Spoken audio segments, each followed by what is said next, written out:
অসমৰ মানুহৰ যিটো আশা আকাংক্ষা আছে,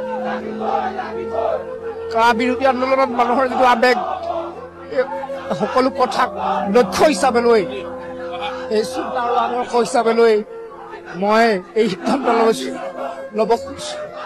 মই নাজানো এই সিদ্ধান্ত সময়ে বিচাৰ কৰিব, এই সিদ্ধান্ত কিমান সত্য আৰু শুদ্ধ।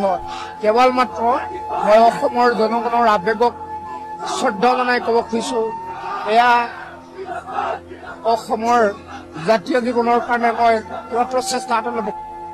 কেমেৰাৰ সন্মুখত আৱেগিক হৈ পৰিছে ডিব্ৰুগড় লোকসভা সমষ্টিৰ প্ৰাৰ্থী লুৰিণজ্যোতি গগৈ ডাঙৰীয়া। প্ৰায় 2 লাখৰো অধিক ভোটত পৰাজয় নিশ্চিত হোৱা ডিব্ৰুগড় লোকসভা সমষ্টিৰ প্ৰাৰ্থী লুৰিণজ্যোতি গগৈ ডাঙৰীয়াৰ চকুত এতিয়া বৰ্তমান চকুপানী। অসমৰ প্ৰাক্তন মুখ্যমন্ত্ৰী তথা বৰ্তমানৰ কেন্দ্ৰীয় মন্ত্ৰী সৰ্বানন্দ সোণোৱালৰ আগত ধৰাশায়ী হ'ল লুৰিণজ্যোতি গগৈ ডাঙৰীয়া। সংবাদ মাধ্যমৰ আগত কান্দি কান্দি ব্যক্ত কৰিলে নিজৰ মনৰ দুখৰ কথা। লুৰিণজ্যোতি গগৈ ডাঙৰীয়াই এই ফলাফল কেতিয়াও আশা কৰা নাছিল। তেখেতে বিশ্বাসেই কৰিব পৰা নাই যে তেখেত কেনেকৈ পৰাজয় বৰণ কৰিলে, আৰু যাৰ কাৰণে তেখেতৰ চকুত এতিয়া চকুপানী নিগৰি আহিছে।